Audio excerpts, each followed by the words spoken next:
this thing on? Good evening. Gather round, kids. It's story time here on HQ, and I've got a spine-chilling tale for you tonight.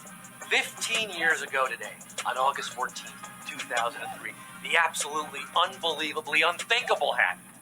Thanks to a perfect storm of rogue tree branches, human error, and equipment failure, more than 50 million people across 8 northeastern U.S. states and Canada lost power for 24 hours or longer. For some, the blackout lasted days or even weeks.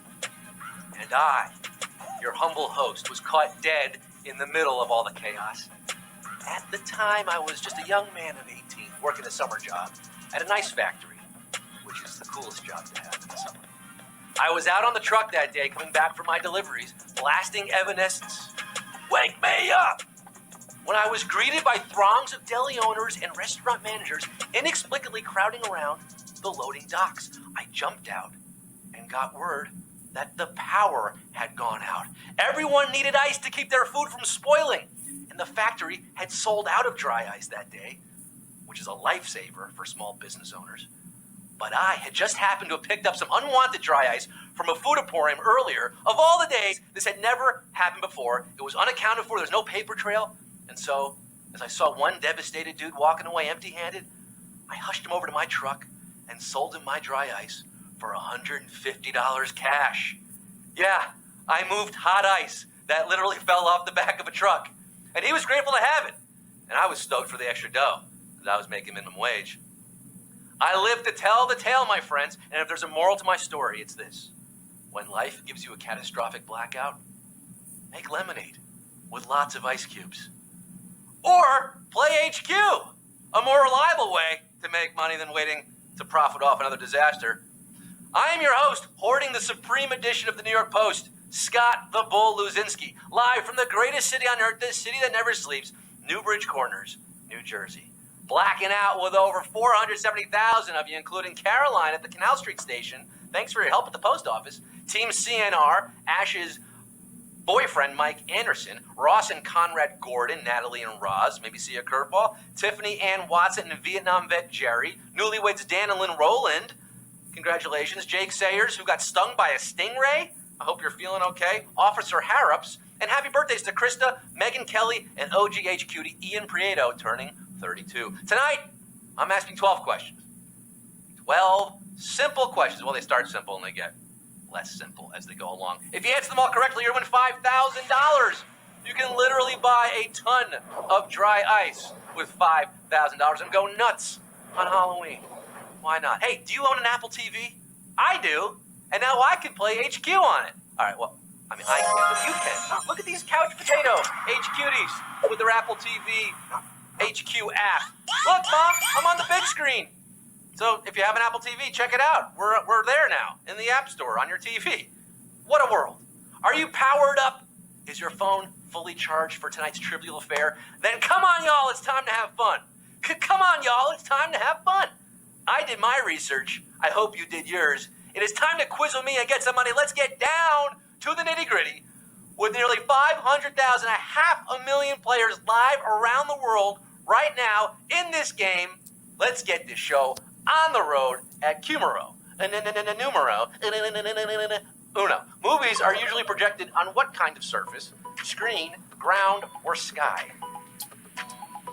Screen, the ground, or the sky? What do you think, huh? I'm going to put you in pictures, baby. You're going to be a star if you get this right. Nothing ruins a movie like projecting it into the sky or onto the ground.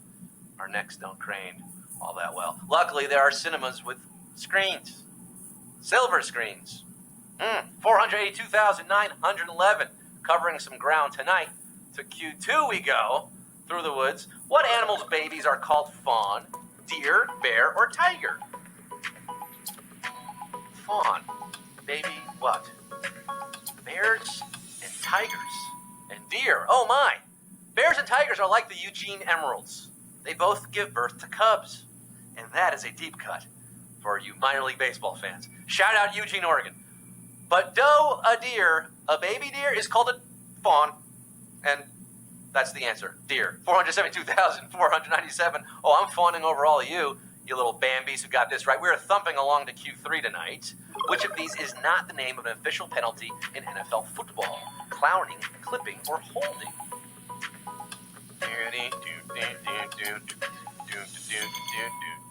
Are you holding on to what's golden? Well, holding definitely is a penalty. Clipping is called when a player contacts an opponent from behind and below, and holding is a whole wide range of actions that bug the other team. But while clowning is frowned upon outside of the circus, it is not an NFL penalty. 437,978 H-Cuties getting a first down here. And if you got this one right, you're going to want to play HQ Sports later tonight at 10 p.m. All you sportos, and you know, if you don't know sports, maybe it's not for you. But if you like sports, 10 o'clock after this game tonight, Lauren Gambino's here. More money, more questions. We're moving on. Moving the chains to Q4. Where is a U.S. president customarily inaugurated? The Lincoln Memorial, the White House, or the U.S. Capitol? Now, unless it's a surprise inauguration. Most recently, we had one of those with Gerald Ford, who was sworn in at the White House. Getting a new president or re-upping the old one is a big to-do in Cap Town. Platforms are set up outside the U.S. Capitol to accommodate the pomp and circumstance. 266,136. Raise your right hand and repeat after me.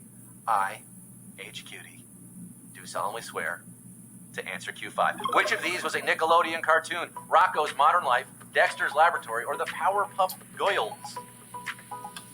Nick, Nickelodeon. Woo-hoo. In the 90s, there were Nicktoons and there was everything else.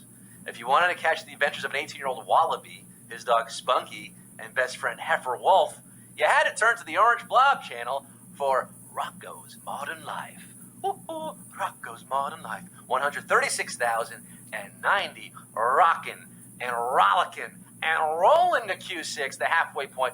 What psychological phenomenon is described by the Dunning-Kruger effect? Perceived expertise, low self-esteem, or an inferiority complex?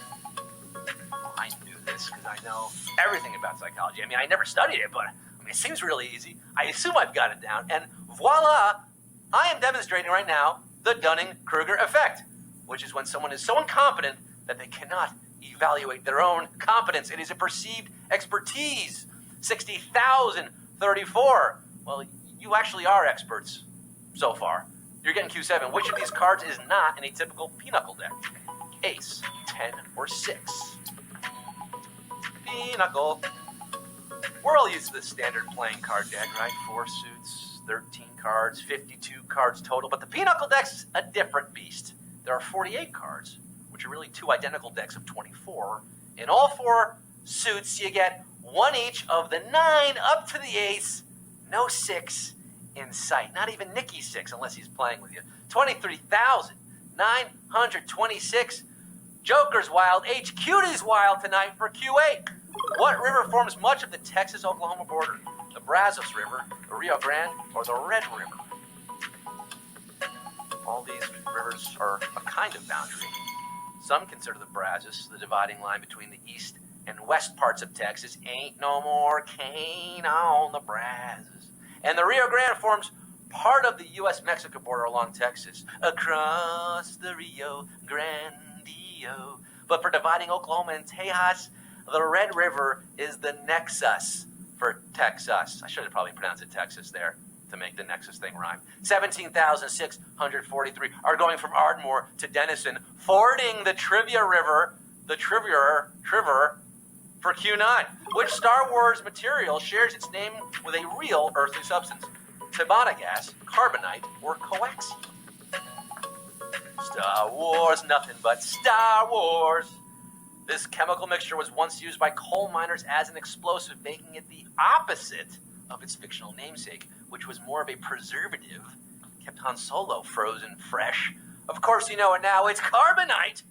Carbonite, I was way off. 16,026 using the fork and stabbing Q10. Which cut of meat can be found between the brisket and the flank?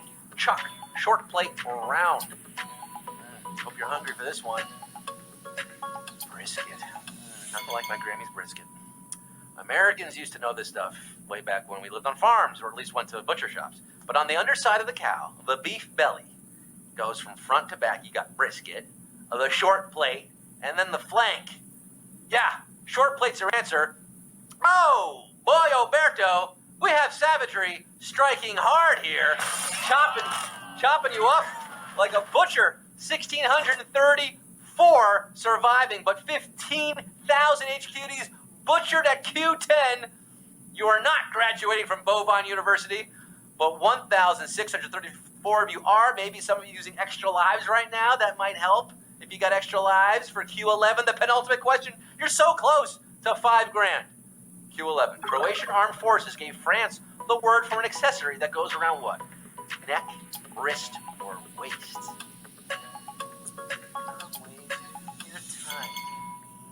It helps know French to get this one, or be a fashion history buff, but how many of you out there are? Mercenaries from Hrvatske during the 30 Years' War rocked their neckwear so well that it spread to the fashionistas of France, who named it cravat after Croat. Croat. Yes, Croatia celebrates Cravat Day on October 18th.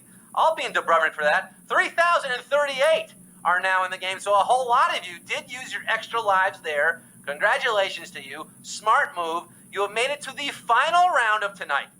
Q12. Fatality.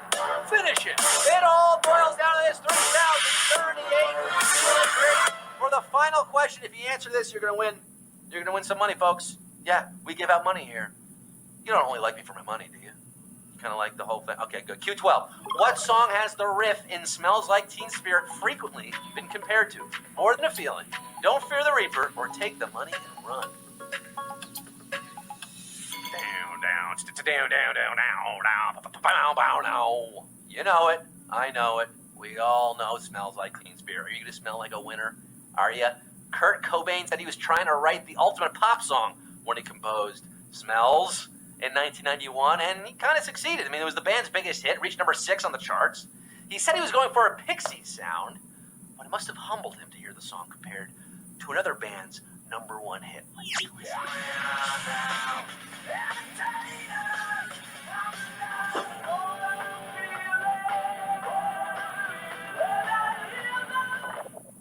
And I've got a feeling that More Than a Feeling is the answer, and 1,604 are our winners, baby!